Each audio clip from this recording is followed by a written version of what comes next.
When I decided to start keeping this area mowed a few years ago, it became one of those dreaded jobs because I did it the way everyone else does it.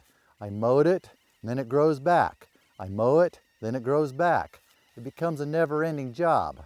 It was like running on a hamster wheel. You're always putting out a lot of work, but it doesn't get you anywhere. You just end up right back in the same spot. Then I learned all I need to do is one little minor tweak to how I mow, and I only have to do it once a year. To do that, I learned how to get all the plants and grass to lose interest in growing. That works out super great because a year is just enough time for me to forget how much I really don't like mowing.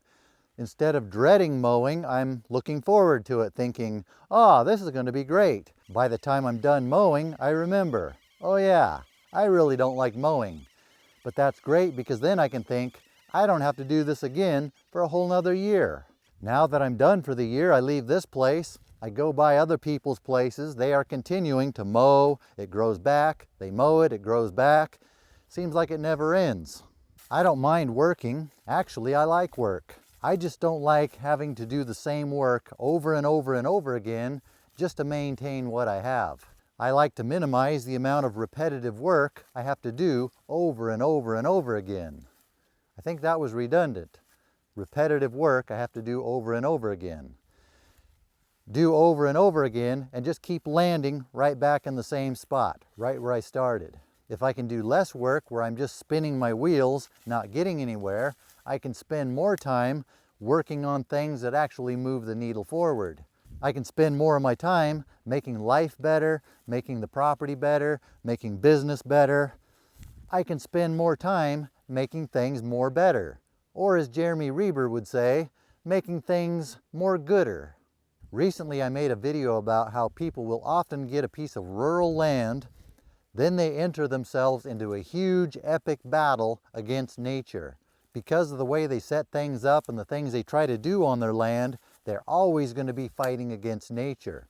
That's what people often do when it comes to mowing. When it comes to mowing, what you're doing is you are fighting against thousands of plants, or would it be millions? In a place like this, would it be millions of plants in there?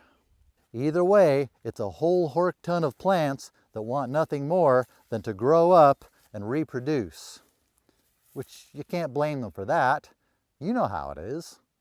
Just as these plants are making good progress, they think they're about to do what they need to do, some punk comes along with his fancy mower, knocks the top off of all of them.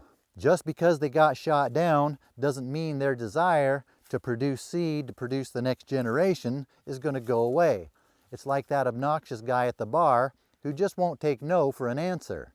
They're going to keep trying. They just keep growing back, trying to persistently do what they want to do, and just like that guy at the bar, the more you give them to drink, the more persistent they're going to be. Just like the guy at the bar, the plants are probably not going to stop until you take the drink away from them, give them a chance to dry out, or they finally get a chance to go to seed. When looking at it like that, all I have to do is make a slight adjustment to the way I mow, and I can save myself a lot of work. The way things work here, we start getting our rains in the fall. That's when the grass and plants start to green up, which is probably the opposite of the way it is on the East Coast. If you're in a different climate, different situation, you might have to adjust this to fit your situation. Through the winter, things stay green. Then in the spring, things start to green up even more. That's when the grass really starts growing fast. That's when most people start mowing their grass. They mow it, it's growing fast, it grows back again, they mow it again, it grows back again, they mow it, it grows back again, over and over and over again. It does look nice if you can keep things nicely mowed, but if you can put up with things being a little bit scruffy for, it might be 2 or 3 weeks, if you can compromise with nature a little, give the plants a chance to get what they want, let them go to seed, instead of fighting the plants, then you can come in and mow them when they're ready to lay down and die anyway.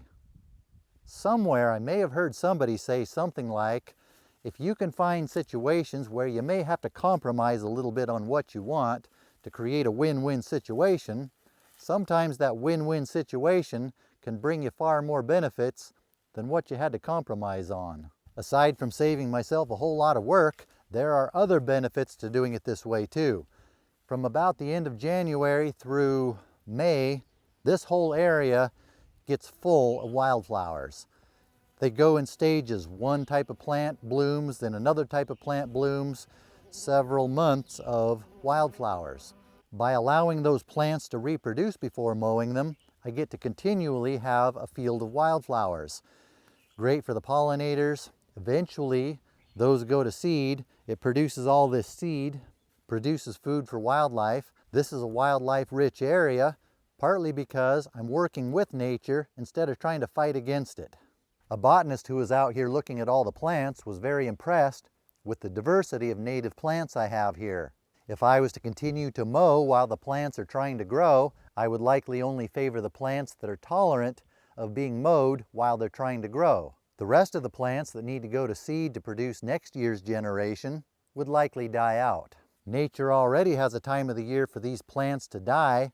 That's the time to mow, instead of trying to continually mow while they are continually trying to grow. That totally rhymed. In this case, on this dry south-facing hillside, I mow them when they're drying out and dying anyway. In this case, I get a double whammy. They went to seed and they're going to die, plus they're running out of water and going to die anyway. We do have a unique situation here on the West Coast where late spring, early summer, the grasses, most of the small plants on the ground dry up for the rest of the year.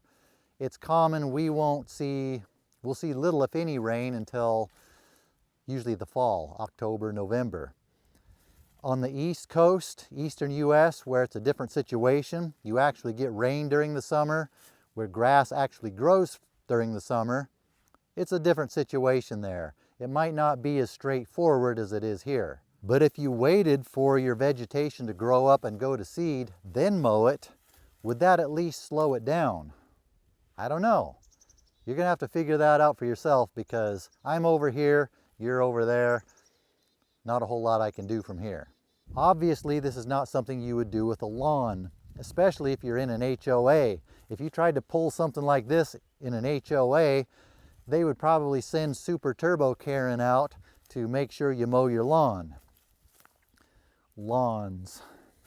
Lawns, lawns, lawns. Lawns are nice, having a nice green, grassy, mowed area.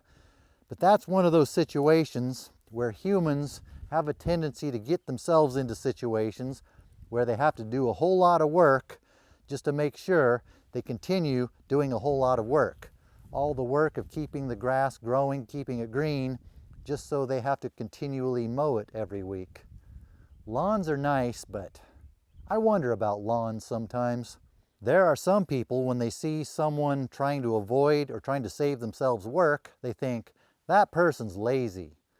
I would say it's the opposite. I think that is lazy thinking. By reducing the amount of repetitive work that doesn't move us forward in life, we can then spend more time on the things that do.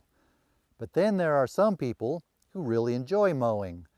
I knew someone who, that was her escape. It's the way she relaxed. In that case, you probably wouldn't want to do this. You might want to get a situation where you do have to mow regularly. That's another story. This works for me in the situation I'm in here, but it may not work for some people in the situation they're in where they are. But maybe it'll work for some other people in the situation they're in where they are. I have learned on YouTube, with some people, you have to spell those things out for them. In an upcoming video, I'll show you how I keep the weeds and grass under control in my road without having to do any extra work. When that one's done, I'll put that video up here for you to watch. If it's not up there, it means I haven't done the video yet, or I forgot to put it up there. Until then, I'll put some other videos up there for you to watch. That should keep you busy until the next one comes out.